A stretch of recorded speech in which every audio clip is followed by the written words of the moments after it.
start the YouTube video. So anyway, hey everybody there that's watching this video on YouTube, either live or recorded at a later time. Nice to be with everybody that's here. So yeah, we're going to continue through chapter 9. Don't forget that next week you have the final homework, fourth homework due on Thursday before the end of the day. And other than that, we're just going to try to wrap up more of our notes on chapter 9, the topic of ethics. Okay, so one second, just getting something set up on my phone here.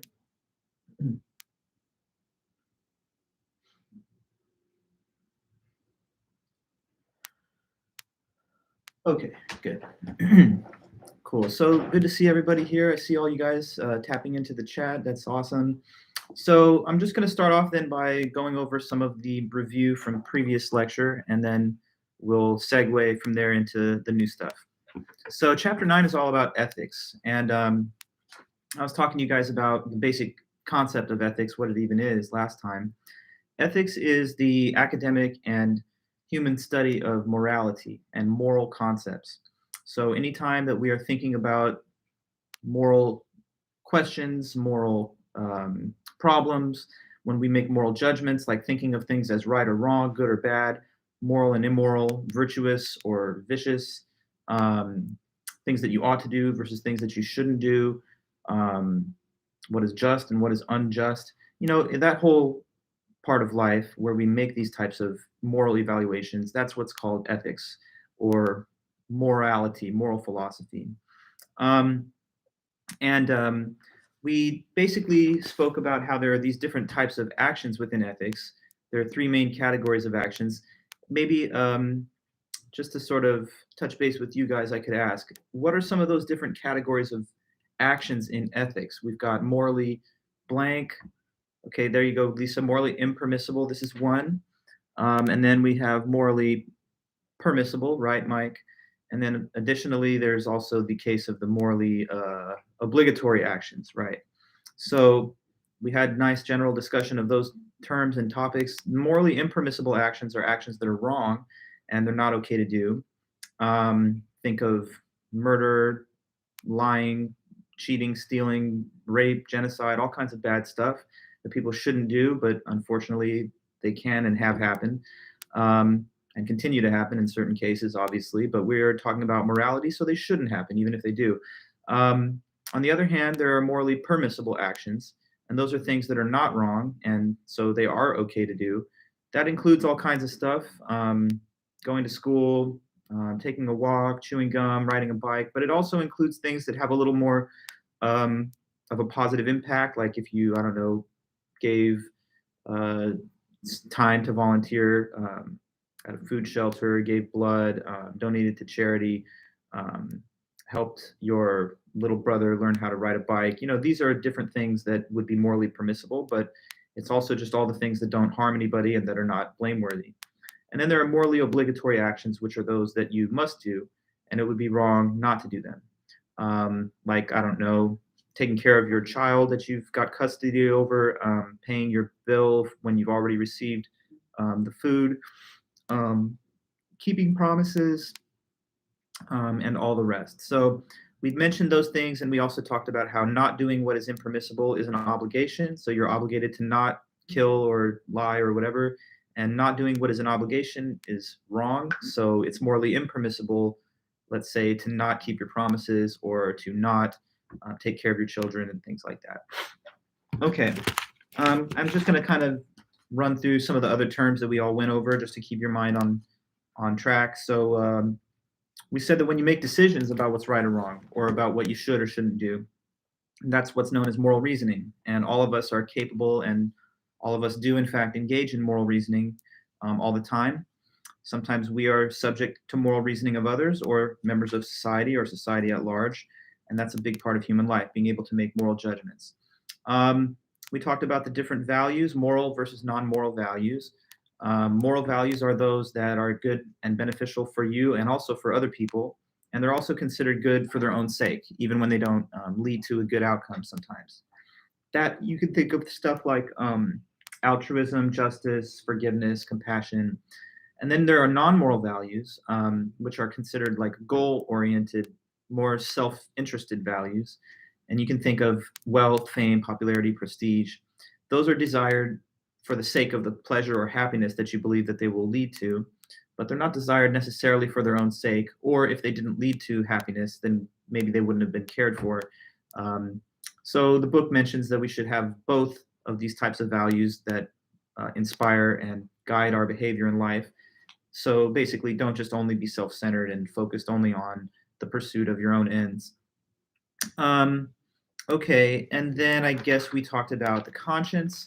The conscience is this sort of like internal source of knowledge about what's right and wrong, and we all sort of have it naturally, or at least most of us, I guess. There could be some people that are just somehow inherently sociopathic or like a serial killer type. But for the most part, we all have a conscience, and we should listen to it because it's trying to direct us to do the right things and to not do the bad things. It's something that can be nurtured, even though it is born within us. It's something that can be nurtured the proper way. And if it's not given the proper type of early life and childhood development, then it might not fully blossom into its right form. We talked about moral sentiments. Those are different emotions which alert us to moral situations, causing us to want to do what's right. Say, for example, compassion, helper's high. I guess we talked about moral outrage, resentment, and guilt, and the difference between guilt and shame, the difference between moral outrage and resentment. I think that's about it, right? Isn't that kind of where we left off, if I remember correctly? Yes, everybody? So just making sure. Okay, cool. So then let's continue from there. That'll allow us to pick up with some new notes. And I guess now is a good time to say, anybody that's here, most probably have already done it, but if you haven't, go ahead, just leave a comment, and that's my way to keep track of your attendance right now. So feel free to type any comment anytime if you're able to, and that'll be on record. Whichever chat you're in, doesn't matter to me. Okay, perfect. Thanks so much. Cool then. So let us move to the next item in this chapter. So the next thing we will talk about is the development of moral reasoning across the person's lifespan. So the development of moral reasoning.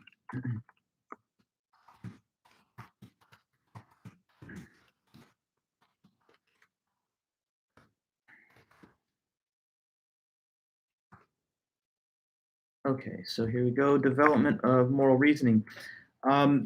There have been some important psychologists, including this man named Lawrence Kohlberg. So let me give his name here in the chat.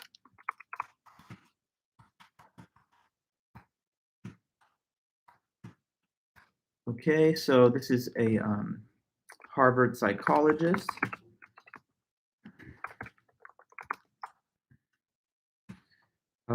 Who lived from 1927 to 1987.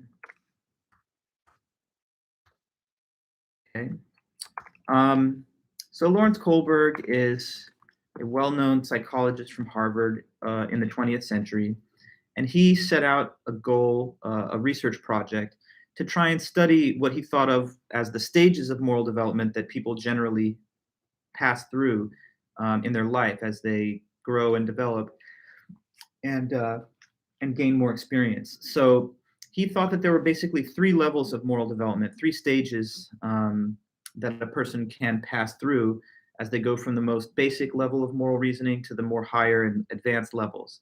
And he thought that this was a universal feature of human nature because he tried to study the developmental stages of moral development in different cultures all across the world. And he thought he could identify similar patterns in all global cultures, whether they're Western, non-Western, indigenous, native, or anything else. So he did think that there's generally in human beings a set of three overall stages that we develop in morally. So three stages of moral development, and now we're going to talk about those, according to the research of Lawrence Kohlberg.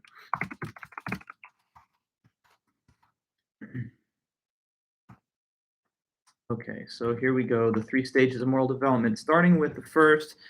So the first stage of moral development he calls pre-conventional.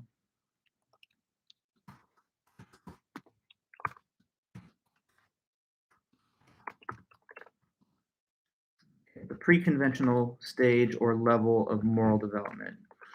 And in that first stage, basically a person sees morality, but they only see it in terms of their own self-interest. So at that stage of moral development, a person thinks that morality is all just about avoiding punishment. Okay, so here's the idea. Pre-conventional.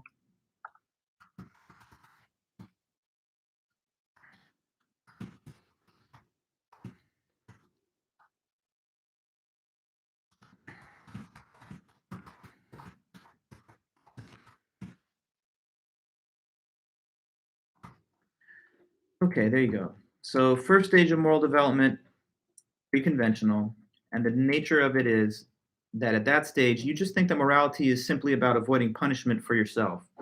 So this is kind of like the most basic and immature level of moral development that you would see in, small children or maybe some comparatively unsophisticated adults if they never make moral progress. But basically, the person who lives and thinks this way says something's wrong, but only if I can get in trouble for it. So this person may want to live according to moral standards, right? They won't steal, lie, cheat, but only because they're worried about penalties or punishments that could come back on them if they did it. So they don't really do it because they recognize that it's right. It's not like they're not stealing from their neighbor because they recognize that there's validity to property rights or that he's entitled to those things. It's simply because they don't want to face any kind of penalties or punishments if they get caught doing it. So there is kind of like a priority here on your self-interest rather than on other people. And in the book, so I'm going to have to use the little baby whiteboard here to try and show you something. In the book, they give us like a set of diagrams to try and illustrate the emphasis or the focus that these different stages of moral development have. And so in stage one, the pre-conventional that we're talking about, they say that if you were to sort of, I don't know, create like a really simple visual to show what's prioritized, we have two circles here that I'm drawing. And the larger one, there's one that's larger and there's one that's smaller. And at the first stage of your moral development, pre-conventional, you care mostly about yourself. Other people don't really matter as much. You only pay attention to them, their needs, their interests, because you're fearful of some type of sanctions, accountability, penalties that would come to you if you didn't respect them or show the proper moral treatment to them. But it's all because of you. It's just because you're worried about your own case. You don't want to be, grounded, put on timeout, scolded, criticized, or in the more heavy cases, going to jail or whatever the case is. So pre-conventional moral thinking is all about you. It's all about number one, myself. I don't really care about morality, but I recognize it only insofar as people could punish me if I didn't follow along. So that's the first stage. Let me see if I can add a few thoughts from the book on the point so we can get that discussion going. Okay, so from the book, what they say on this.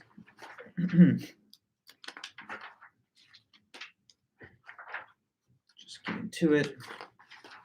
Yeah, so they talk about these concepts on pages. Well, actually, I don't want to say the page number because I might be using a different edition, but it's the same information. Here's what it says. According to Harvard psychologist Lawrence Kohlberg, people advance through distinct stages in the development of their moral reasoning capabilities.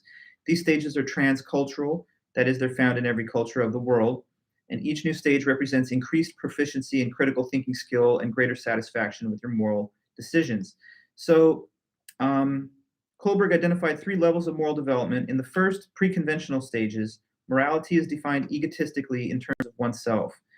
People at this level expect others to treat them morally, but generally they don't treat other people with moral respect unless doing so benefits them. Most, though not all people, outgrow the pre-conventional stages by high school. Most criminals are at this stage. I guess, a criminal is a person that's willing to commit the crime on the maybe mistaken belief that they won't face penalties if they can get away with it. And so their willingness to do the crime is consistent with thinking of morality this way, because they wouldn't have committed the crime if they recognized that it was actually wrong, regardless of whether they got caught. So anyway, nearly half of all crimes are committed by young people that are between the ages of 15 and 24. So I think that's good. Now we can move to the second of these three stages. So second stage of your moral development, if you can get to it, is what they just call the conventional stage. So we've got pre-conventional, now conventional. Okay. And with the conventional stage of moral development, we have some more subtlety and nuance. So with this, the person basically says that they want to fit into the norms and conventions of society in order to be perceived as either like a good boy or a nice girl. So that's the way they kind of describe it. You want to fit into what's normal. You don't want to stand out from the norms or the so-called conventions, hence the word conventional. So let me write that out.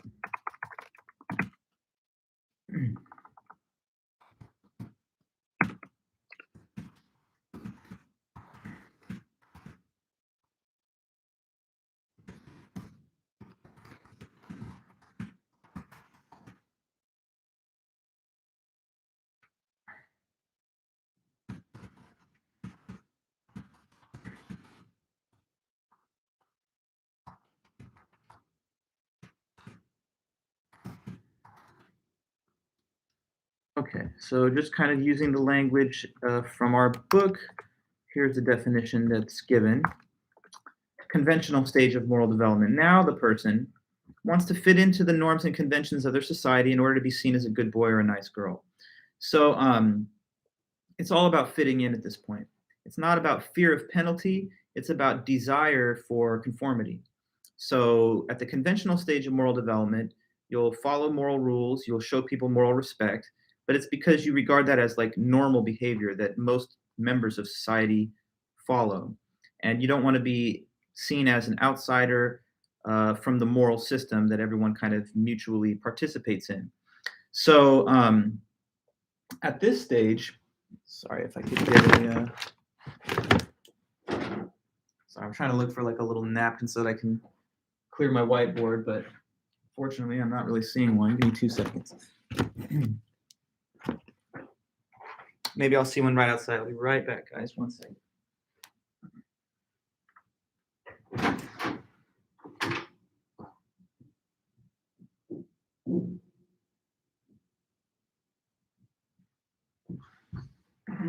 Okay.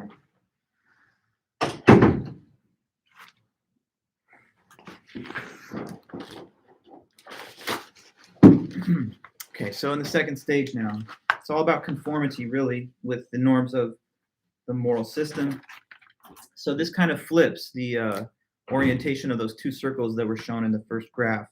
So in the second stage, conventional, now the circle that represents the individual is smaller than the one that represents others. So this is the image that's shown kind of like in the book. And that is because you place a high value now on fitting in to what everybody expects all around you. And so that's another way to think about morality. It's all about conventions, and it's all about adherence to those conventions. Now I can read here what it says in the book. People at the conventional stage look to others for moral guidance. Earning the approval of others, conforming to peer norms are especially important to people at this stage. So then they give an example. For example, Lindy England, one of the American guards at the Abu Ghraib prison scandal in Iraq, at her court-martial hearing in 2005, said in her defense that she chose to do what my friends wanted me to do. The judge rejected that plea, and she completed her 3-year prison sentence. So it says most high school seniors and college freshmen are at this stage. So many of you guys, I guess, at your current age, perhaps, might be the sort of people that are generally found in this stage of moral development. Good boy, nice girl in their moral development. This stage is associated with the first stage of cognitive development, in which students believe there are right and wrong answers and that those in authority know the right answers. So in this stage, you can substitute the norms and laws of the culture for peer group norms. This is known as cultural relativism. The majority of American adults are at this stage. Rather than thinking through decisions about moral issues, they adopt a prevailing view. The mere fact that everyone agrees with them confirms for them that they must be right. So people don't necessarily engage in a lot of independent moral reflection on the conventional stage. They want to fit into these norms and standards, but it's not like they're reflecting on whether they're good or bad norms to have in the first place. They just follow them because they think that's what's expected. Most people, I guess, will stall out at this second stage and don't make it all the way to the third and highest stage of moral development. But if you're able to make moral progress and grow, then you'll get all the way to stage 3, so the third stage. And what it's described as is this, the post-conventional stage of moral development. Okay, so let me get that in there. Post-conventional. So what we have here is pre-conventional, conventional, and then post-conventional. And about the post-conventional stage. So what it's all about is recognizing that there are universal moral principles that apply to all people.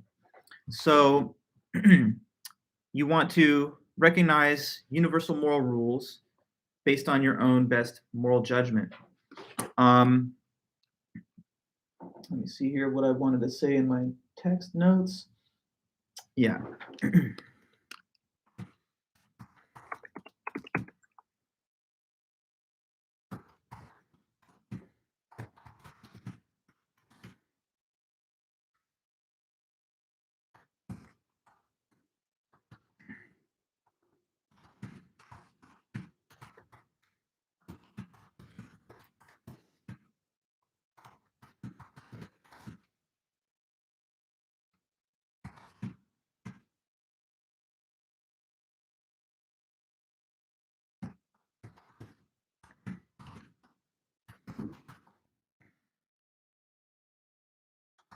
Okay, so there we have it. It's post-conventional. And at the post-conventional stage of your moral development, you now recognize universal moral principles. And you believe that these principles that you adopt, that you apply, can sometimes be different from the values or the norms of society overall. So imagine that you were a person living during the time of slavery, and you thought to yourself, you know what, even though this is the prevailing norm and it's a widely recognized institution in this, let's say, society, you might have been a person who thought, well, you know, it's wrong though, because my principles show that human beings should not be treated like property purchased and sold and traded as though they were mere commodities.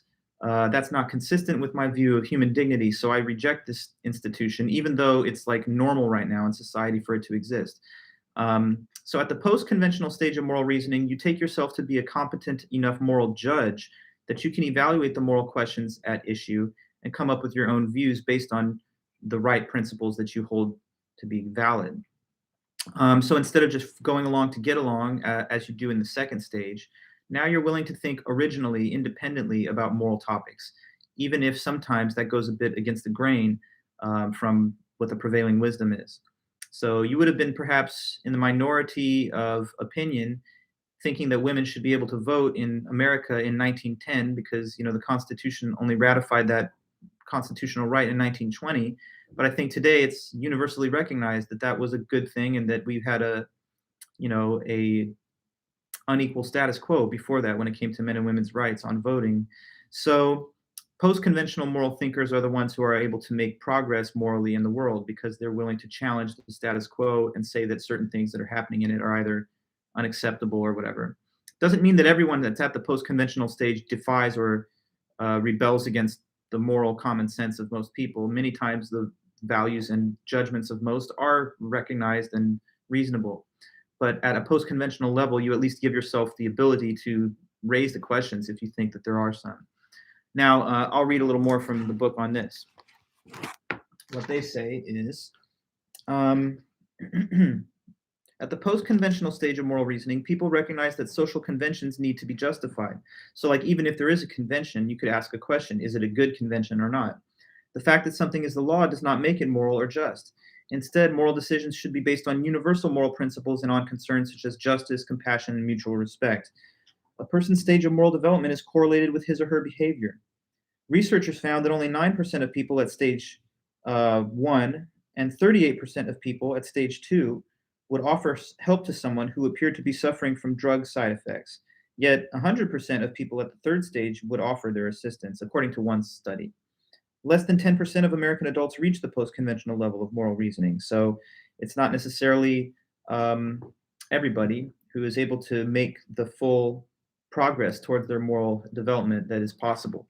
And that means good critical thinkers like us stand to gain from our insights on this topic. It says people at the lower levels of moral reasoning tend to come up with simple-minded solutions, and when they don't work or backfire, they become confused or baffled. People outgrow their old ways of thinking when it becomes inadequate for resolving the more complex problems and issues that they encounter in life. So, movement to a higher stage is usually triggered by new ideas or experiences that conflict with your old worldview. About these little diagrams and stuff, the circles and everything, they offer us one more different diagram for the third stage. And let me just put that on the little whiteboard. Basically, at stage 3,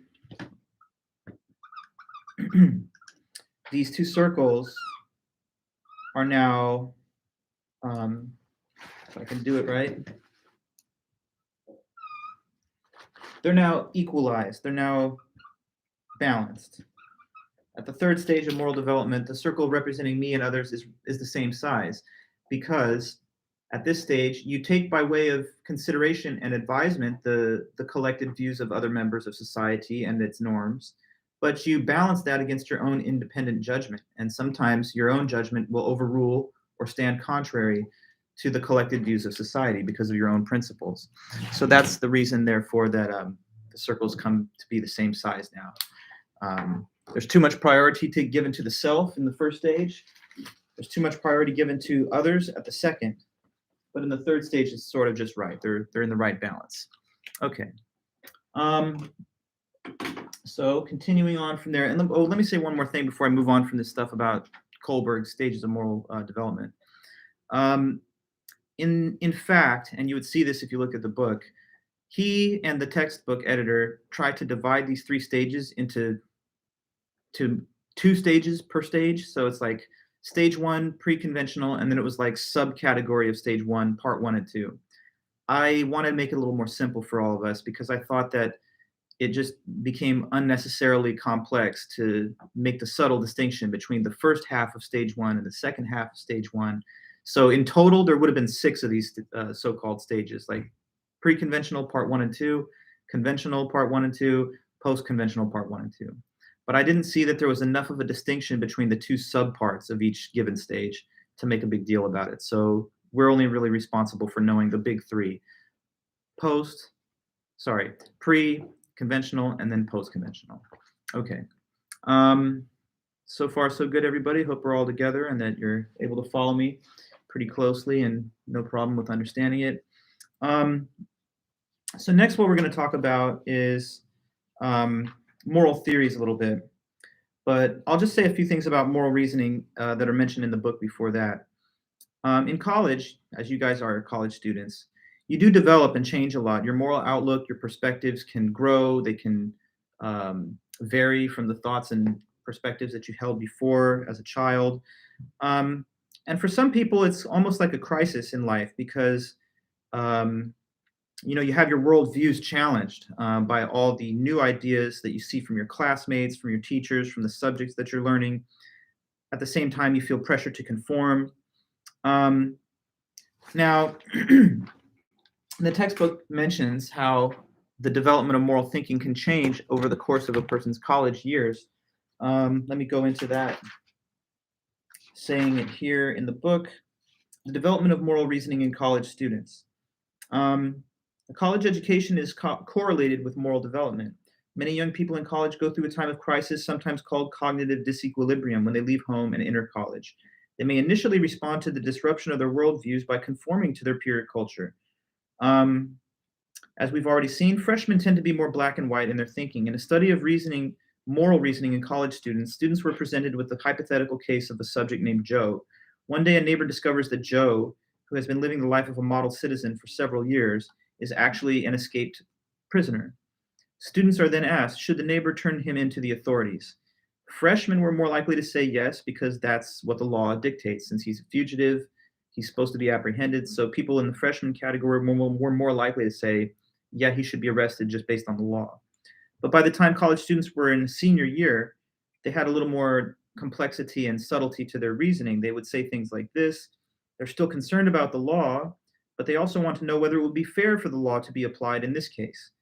And those that were at the post-conventional level wanted to know more about Joe. Was he really rehabilitated? What was the nature of his crime? And would reporting or not reporting him to the authorities provide the most benefit to society? So in general, then, your moral reasoning can grow, deepen, and become more sensitive to a variety of factors as you get a little bit more mature and experienced through your college age and all throughout your whole adult life too. So there's still room to grow, of course, even though we're done growing in terms of our height. We can still grow morally and intellectually, and that's just what's mentioned in the book. Okay, so next, and this is what we'll take some time to talk about today, and for some of the meeting on Tuesday, we're going to have to start talking about moral theories. Okay, moral theories. Now, moral theories are attempts to state principles which classify actions into those categories we spoke of last time: morally permissible, impermissible, or obligatory. You might be wondering, what is it that defines an action as permissible or impermissible? Is there anything that can be said about that? Well, there are different moral theories that attempt to tackle such questions. And so there's two major types of moral theories. Again, a moral theory is an attempt to provide rules that structure what makes actions right or wrong. There's two main types of moral theories. Okay, so let me put that here.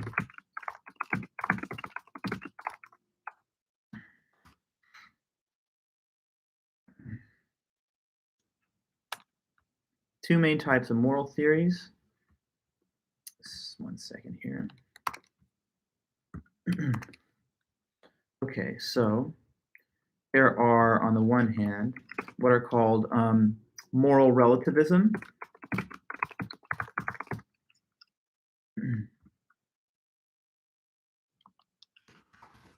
Moral relativism theories and moral universalism theories. So that's the second one.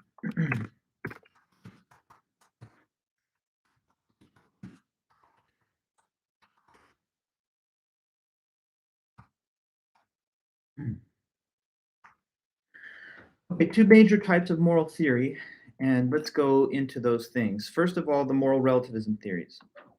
Moral relativism says that morality is not universal or objective, but that instead it is relative. So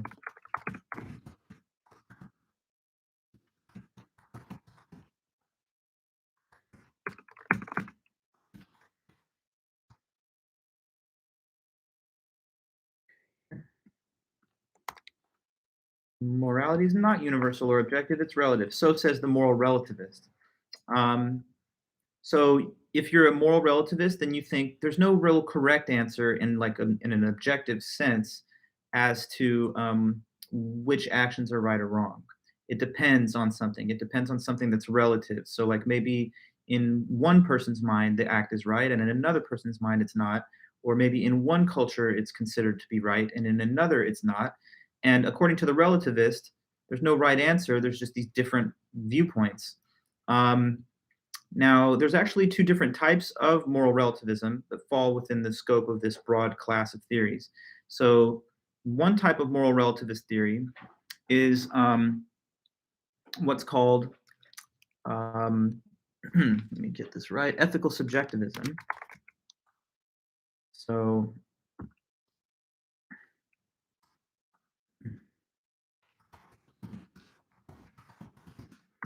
ethical subjectivism is kind of like the most radically relativistic moral theory that there is, because what it says is that morality is nothing more than just each person's personal opinion. So,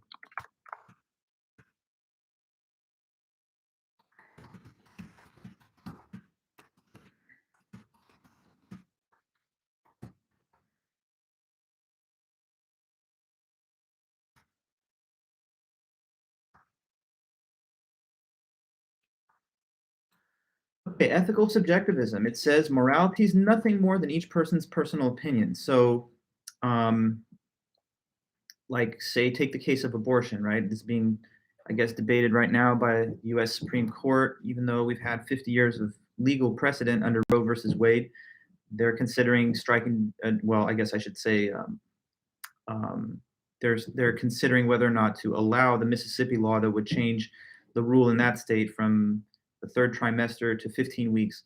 Anyway, it's just a debated topic, a lot of opinions on both sides, but some people are pro-life, some people are pro-choice. Now, if you're an ethical subjectivist, then you would say there's no right answer as to whether abortion's wrong or not. So, to the person who believes pro-life, abortion would be wrong. To the person who believes pro-choice, it wouldn't be wrong. And they're just different opinions on the question, and there's no factual answer to it. So you guys kind of understand that? That's ethical subjectivism. It's the view that all we are talking about when we're talking about ethics are our personal viewpoints. Now, maybe there's a lot of people that agree with each other on many of these moral, issues, but there's no so-called objective fact according to that system or theory. Now, here's the thing. I've noticed that a lot of people, because if you're in the conventional stage of your moral development, then you're already kind of in the habit of thinking, well, there's no fact about all these things. It's just conventions that people establish, and there's sort of like community agreement on it, but that can change or something. So a lot of, I find, younger people, college age and so forth, young adults, they find favor with ethical subjectivism, but there's a problem with it, though. Can anybody think of anything about ethical subjectivism that might be a little bit, I don't know, dark or scary even, like something that's a concern?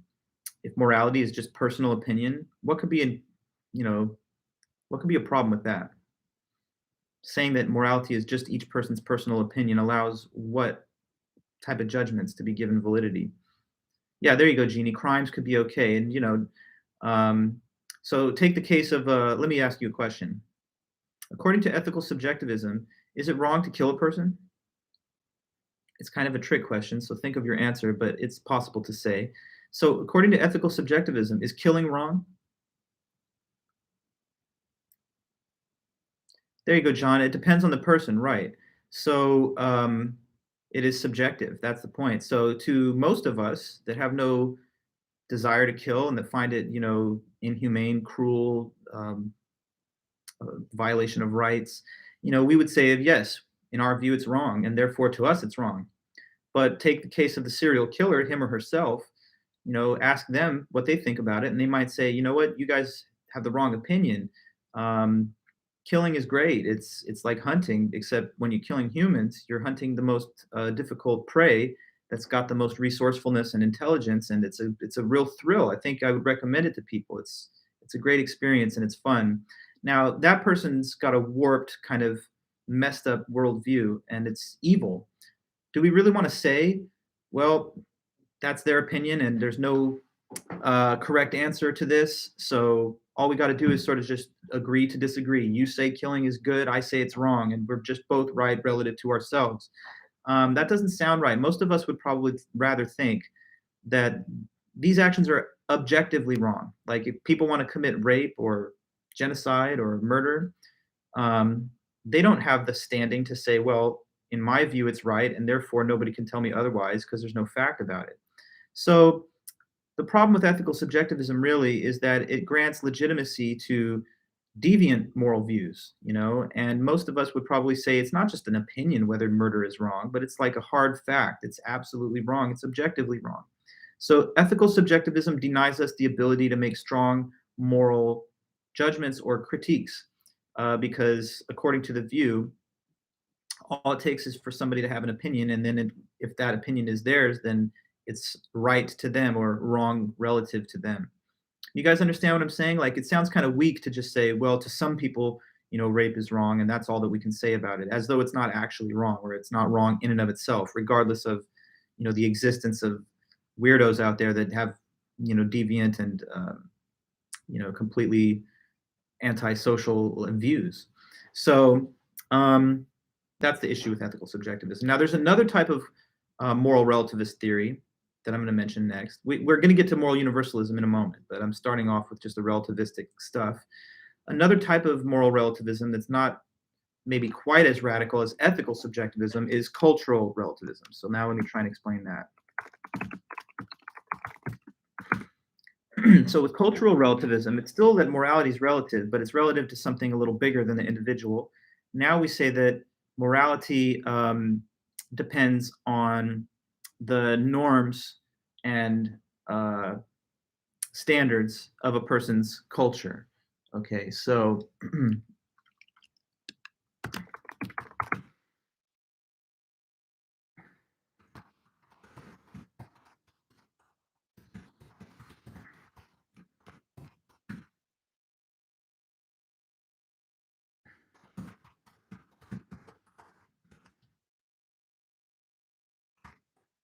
okay, cultural relativism. It says morality is based on the norms and standards of a person's society or culture. So this says that morality is not based on one individual's opinion, but rather the collective opinion of society as a whole. So now let me ask you this. According to cultural relativism, is murder wrong? Is it wrong to kill an innocent person based on cultural relativism? Yes, it is. But I mean, we could be a little more precise, I guess. It is wrong, and why? What if there's a serial killer that loves to do it? It's still wrong, isn't it? Why? According to cultural relativism.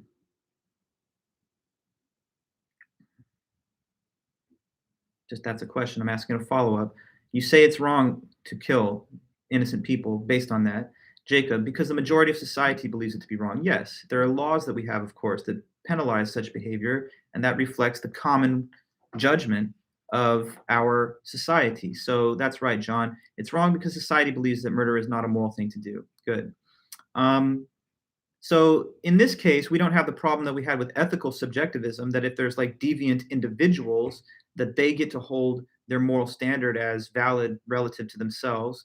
Now we would overrule the individual's judgment if it is out of line with the collected judgment of society. So if you have people that say, I believe in rape or I believe in, killing of innocent people of a certain kind, um, that judgment's not given any kind of validity because it's not the prevailing judgment of the majority of society or society in general. But there are still some issues with cultural relativism that could be pointed out. Can you think of any kind of criticism or objection to the view? Is there anything about cultural relativism that could seem a little perhaps scary or off point? What do you think? It's sort of similar, I'll give you a hint. It's sort of similar to the earlier criticism of ethical subjectivism, but now just at the level of a whole society. Can you think of that? What could be the problem or complaint with cultural relativism? And I know there's like a lot of conventional moral thinking in this age group, so it might be hard for you. You're like, I don't know, what could be wrong with it? I mean, you probably assume that's true, cultural relativism. But try to put yourself in the headspace of a person that finds fault with this idea. Okay, there you go, Brian. Yeah, what if a culture has human sacrifice, slavery, or whatever as part of their culture? Sure. So is marriage to a child bride wrong? What do you think? According to cultural relativism, we have to give a sort of nuanced answer. We'd have to say, well, in our culture, in Western modern liberal democracy, yes, it's wrong and it's punishable by the law. But there are some cultures in the world where it's not only not considered wrong, but it's an expected rite of passage into adulthood for young women to be married off to a marriage by an arranged scenario. So, is human sacrifice of a child wrong? I mean, I would think in our culture, of course. But there are some examples of indigenous cultures where human sacrifices were practiced as a desired outcome that they thought was demanded by gods to win the gods' favor or not incur their wrath. Um, so, do we really want to stand back and just say, well, in cultures which practice child marriage or sacrifice of human beings or whatever, that we don't have the standing to say that those things are wrong because a different culture has a different opinion? Many of us might want to say something stronger, like the whole culture is wrong. It's just immoral, all the stuff they're doing, because there's a higher moral standard that's not just culturally defined. And Rory, here's your comment. Some things which are considered okay in one culture could be considered abhorrent from a different perspective. Lots of things were considered okay by the culture of Nazi Germany, for example. Right. And I mean, I would even put it in stronger terms than that, Rory. I would say some things that are not right could be considered okay by a culture. Not just that they're considered wrong by another culture, but that they are objectively wrong. Like even God or somebody would recognize that these things are wrong. So that's the problem with cultural relativism. It allows us to establish a system of morality internal to a culture, but when there are clashes of culture or when there are different cultural assumptions about what's right and wrong, it denies us the ability to have any kind of tiebreaker. Like one culture and another just don't agree on the question, I don't know, whether women should work or whether women should have freedom in an open society. And if you're a relativist, then you just have to say, well, over there, that's a different definition of right and wrong. So I can't really criticize it morally because I'm standing in a different culture than that. Now, some people you might not find fault with that. You might say, well, that's good. That's just tolerance of different cultures. But many people, I believe, would find moral objections to some things that certain cultures do, even in our own. But I make the point relative to two different competing or conflicting, contrasting cultures. So what's to be done then if a person finds fault with either or both versions of relativism? Then they've got to swing over to the moral universalist side of ethics. So moral universalism says something much different.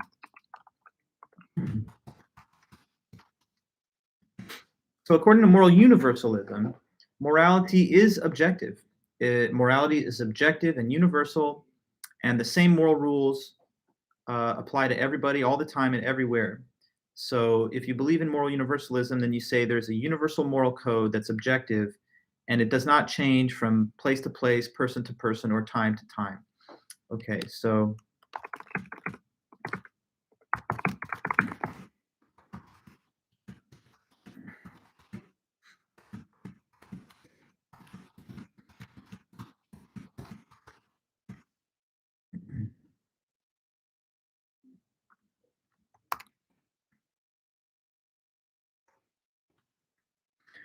okay, so that's much different. Moral universalism says that morality is not just like a kind of made up imaginary thing that is only in your mind or only a cultural construct, but that there's objective and universally valid moral principles that don't change or vary, that are all the same everywhere for all people and such.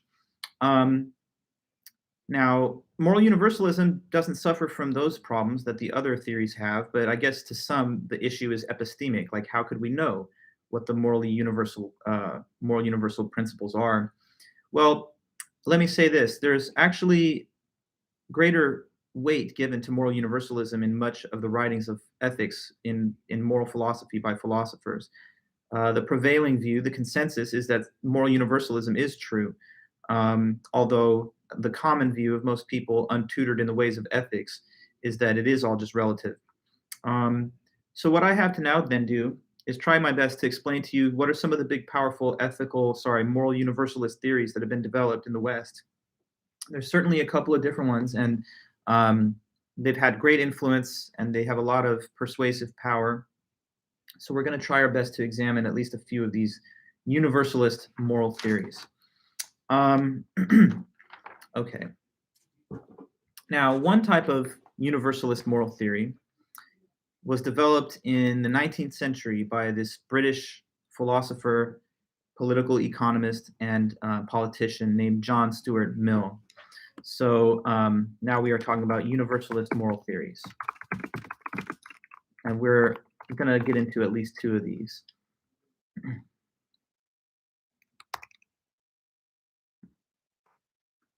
Okay, so the first of the universal moral theories is what's called utilitarianism.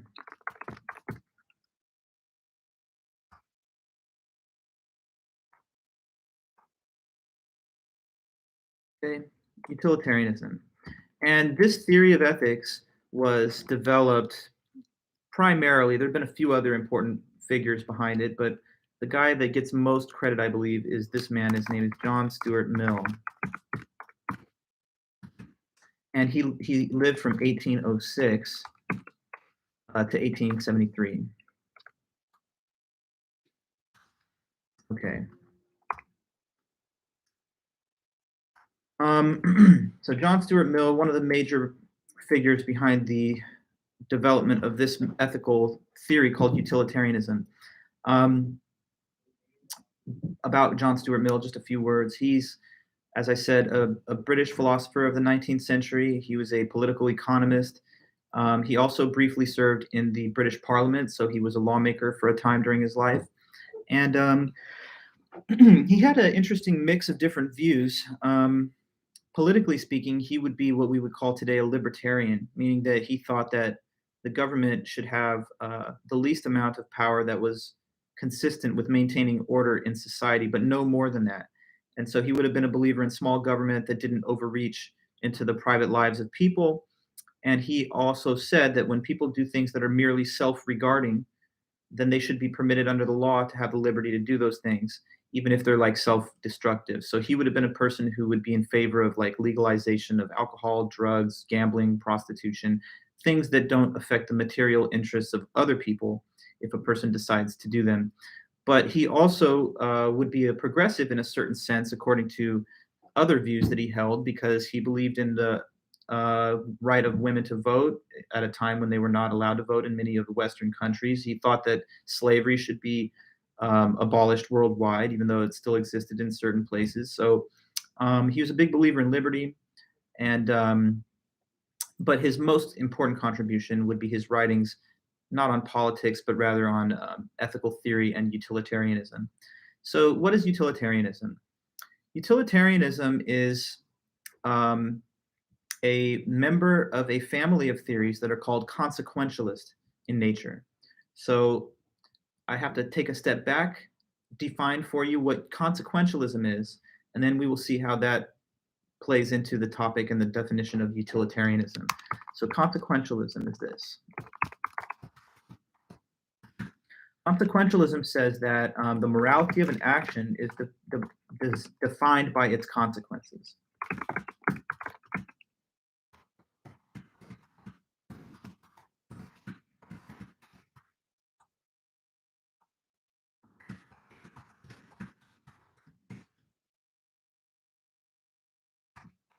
Okay, consequentialism.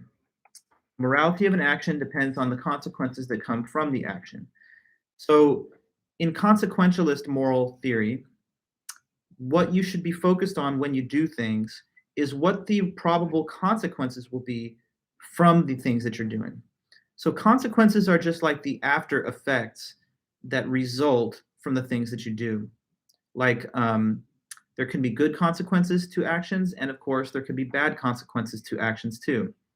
Suppose that you, I don't know, you're a guard of an important bank, and you're supposed to stand guard during a certain range of hours, but you fall asleep.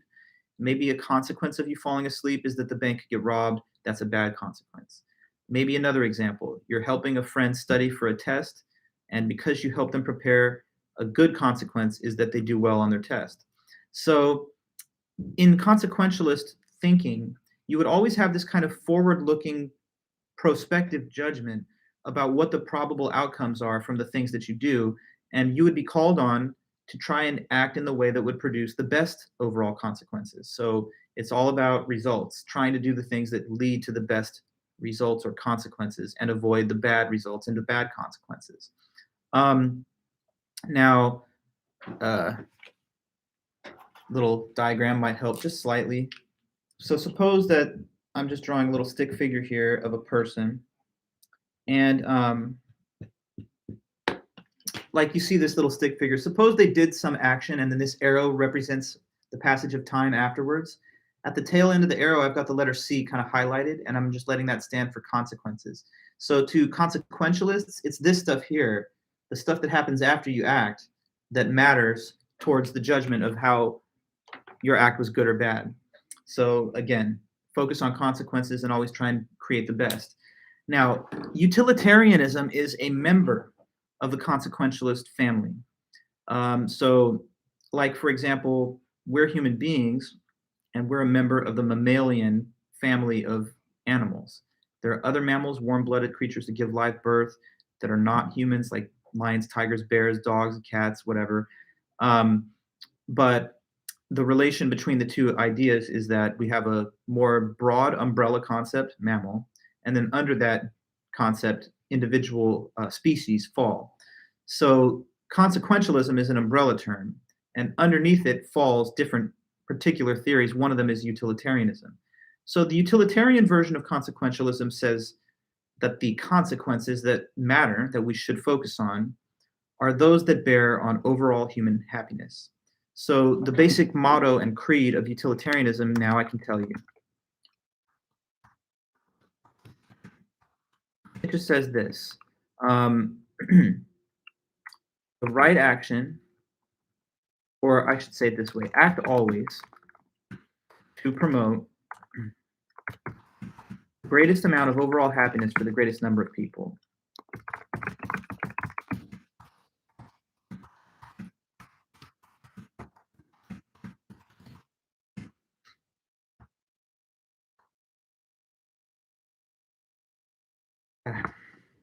Oops.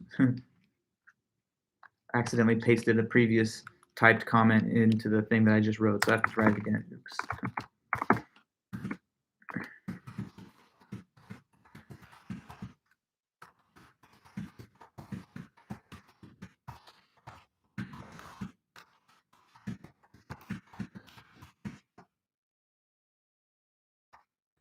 There you go. So utilitarianism, simply stated, it asks us, it issues a call to act like this. It says, act always to promote the greatest amount of overall happiness for the greatest number of people. So the consequences that you should be focused on if you want to be a good utilitarian and live morally are those consequences as they bear on overall human happiness. So for you, you should always be trying to do those things that are going to create more happiness for more people. And so, like, if you had a set of options open to you and you're trying to figure out which one's the right one to do, this is how they would advise you to proceed. Try and estimate the total quantity of human happiness that would result from these different options, and then simply select the action that would result in the greatest yield of overall happiness for all. Whichever action generates the most overall happiness is the action that is considered morally obligatory. So, what is your moral obligation? To take measure of how much total happiness each action could generate, and then simply to act in accordance with whichever one would generate the most. So you'd be thinking about the impact for overall human happiness on each action you could perform, and you'd be trying to take the actions that would generate most overall. Now, why would it be a good thing to live in the way that the utilitarian, the John Stuart Mill type of person advises? Well, first of all, let me say a word about what the word happiness is supposed to be meaning here, because some of you might be thinking, how am I supposed to know what happiness is, or such a vague idea? In fact, utilitarians think that it's something a little bit more precise, and they define it in a specific way. So happiness in the world of utilitarianism is this. It is pleasure and the absence of pain.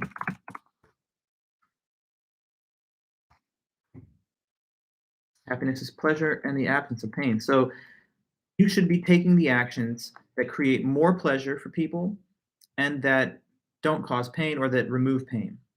To give justification for this theory, like why does it seem plausible or correct, Mill advances a principle which he calls the greatest happiness principle. The greatest happiness principle is supposed to be like a pillar of support, like a leg for this theory to stand on that gives it greater basis. And so let me write that down. Greatest happiness principle says this. What it says is that actions are right to the extent that they promote happiness, and actions are wrong to the extent that they promote the reverse of happiness. So here we go.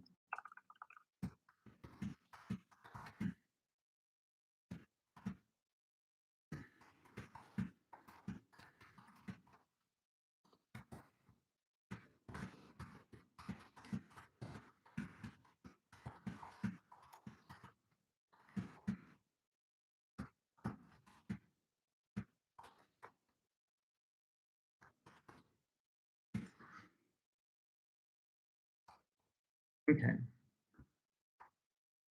So there we see the greatest happiness principle just written out. Actions are right insofar as they promote happiness, and actions are wrong insofar as they promote the reverse.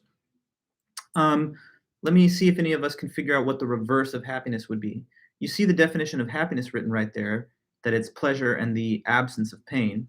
So how would you flip that around to get the reverse of that? It would be blank and the absence of blank.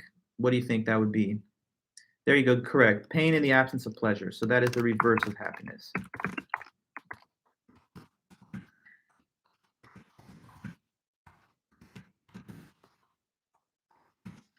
Correct. Good, Jeannie. That's right.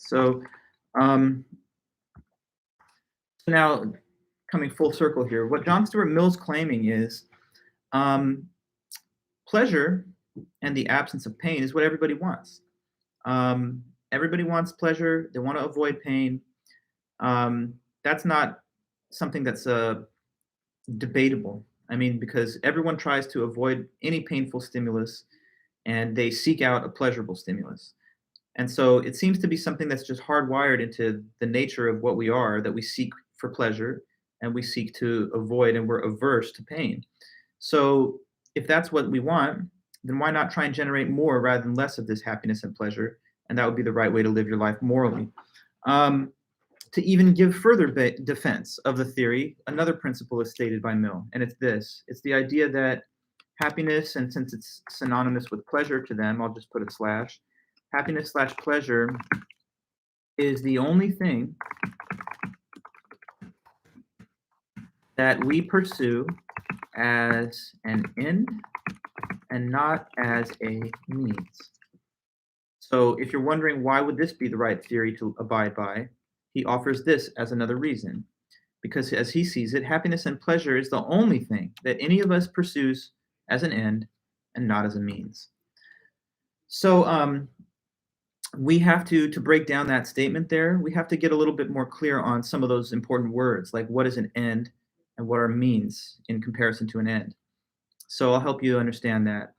Let me get you to it by trying to build a bridge from things that I think you already sort of understand in your vocabulary, or we'll see if you do.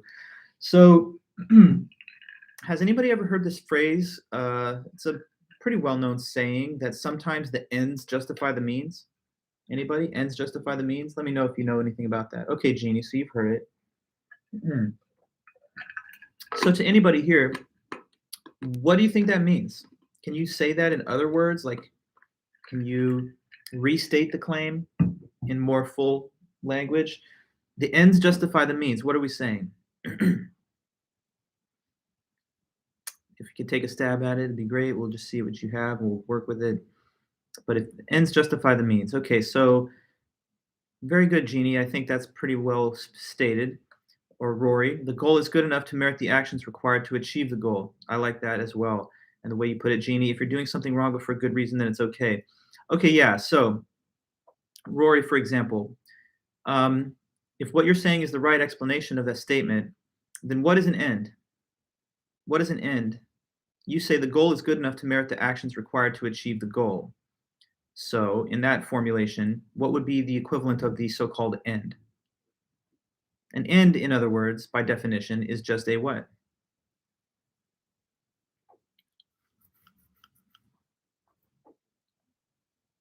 You have it, I think, already kind of written there. I'm just asking you to say it one more time, kind of very. It is a result or a goal. It's a desired result. It's like an objective. So, as an example, you have a goal of, I'm thinking, graduating college, right? But why else would you be in a class like this? So that's an end. And means. What are means? Now, you've told me what an end is. That's correct. It is a goal or an objective. What are means then? When we say ends justify the means, and like the way you put it, the goal is good enough to merit the actions required to achieve the goal. Now you can just fill in the rest. What is a means? The definition of a means is the things done to achieve the goals. That's right. Correct, Eric. So let me just make it very clear by putting those things in this chat. Ends, goals. And then means, actions taken or methods used to achieve one's goals.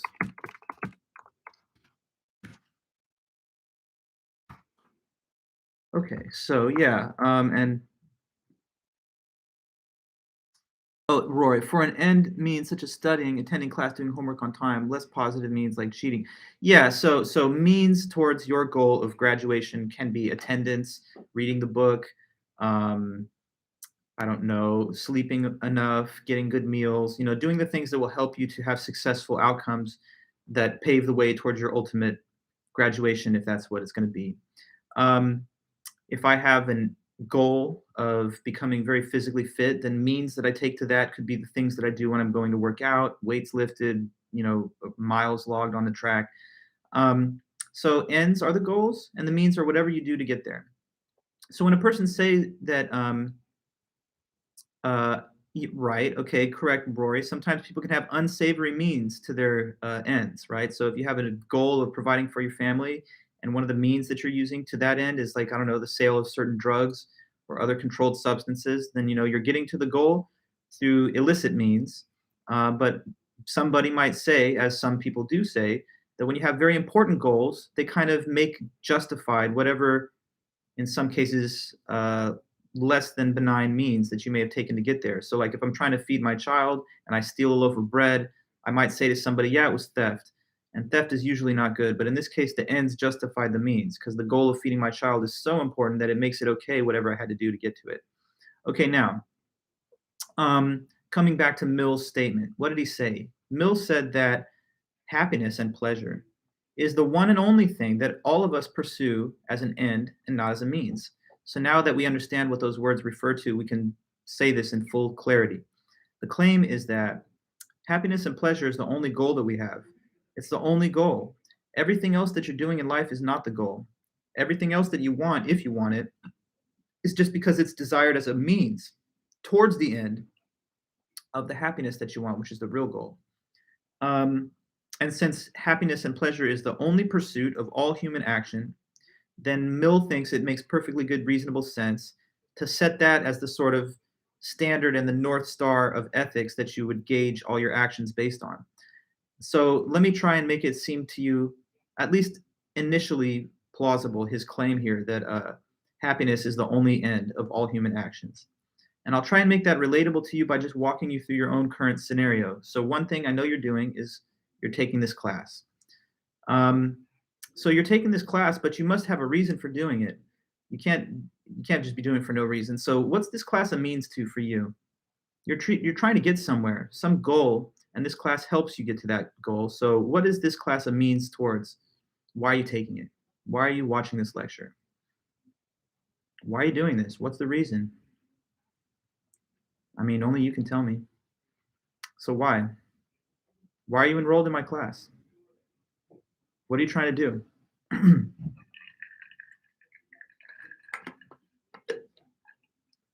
Okay, John, you say so you can become smarter. That's very noble of you because it's like, it's treating the class as something that has intrinsic value. But I would say for many of us, it's something a little more tactical towards concrete goals. But that's fair. Nonetheless, I'll go with graduation, right? So we could take it slower. I mean, we could say you want to take this class to do well in the class. And why do you want to do well in this class? Because it helps to satisfy requirements that allow you to transfer. So maybe you take this class as a means towards transfer. But why do you want to transfer? And some of you have already put up the larger goal. You're trying to transfer, I'm supposing, because ultimately you would like to graduate college. So that's a goal that you have. But why do you want to graduate college? Is it just because you want to hold a degree and stand on the stage in the cap and gown, and then you're like, I don't know why I did this, and I'm done? I don't have any other goals? No. I mean, you want to graduate, but graduation is a means itself to further goals. So graduation is a means to what end? And I guess, Alex, you've already said it. Why do you want to even go through college and graduate? Of course, I'm hoping you do want to learn the things for their own sake, but practically minded, I'm sure that you want to get that degree so that it can help you to establish a position in some kind of career. So you want to, let's take it slow. You take a class as a means to transfer. You want to transfer as a means to graduating, and you want to graduate as a means to getting job placement. But why do you want the job? Do you just like the idea of work? You guys just love labor? Okay, so Oscar, you're on to the next. You want is because it's a means towards um, towards financial incentives like having income and wealth. So what we're saying now is you would like to, sorry, is there something wrong with my camera here? I hope not. Anyway, whatever. I see a little distortion in the camera view, but and everything's okay. Let me check with you really quick. Is there just like a little visual distortion, or is that just me? It's looking a little weird, but are my words coming through clearly enough? Yeah? Okay, the sound is good. All right, then we'll just keep going on the current theme. We only have a little bit more of time anyway. So if this is too glitchy, I want to finish this one point if you can still hear me. Um, so what I was just going to say is this. You want to get that, okay, a little glitchy, but still comprehensible. That's good to know. All I was trying to say is you want to get that job so that you can get income and wealth from the job. But why do you even want money? You want the money because it's a means towards what? Purchasing power for goods and services and financial security. But why do you want to have purchasing power for goods and services? So that you can be happy, right? So that you can buy things to make you happy. And if I ask you one more question, why do you want to be happy? It's okay now to shrug your shoulders and be like, I don't know, because that's just a basic fact. We just want happiness, and that's just what it is to be alive. So it looks like everything that you're doing in the end is directed towards the ultimate ambition to be happy and to be pleased in your life. Why else would you do any of these things, right? Why would you go through all the difficulties and trials and tribulations of school, work, and everything else unless you thought it was setting you up for some happiness in the end? I guarantee you that if I could convince you that school was going to make you miserable, saddled with a bunch of debt, no employment, you'd probably say, well, I need to do something else because that's not going to contribute to my happiness. But of course, you do think it will, and I'm sure it will as well. So everything we do is towards happiness. Therefore, Mill says happiness is the good, it's the thing that we seek. So try to maximize it and make more of it rather than less. But I guess when we have a little bit of a camera lagging issue going on, maybe it's best for me to cut it for the moment, and we'll pick up where we left off on Tuesday when we return. So everybody, let me know that you're good to go and that you're hearing me speak so I can just close our stream, and then I'll see you back at the next class meeting, and I'll post these things later. I will also give the link to the to the office hours later if anyone's interested in coming at that at 4 o'clock. Okay, perfect. Thanks everybody. Sorry for the little glitchiness, but that's just random. Anyways, take it easy and I will see you soon. Okay, bye-bye. Just give me a minute here to get to this part of the screen.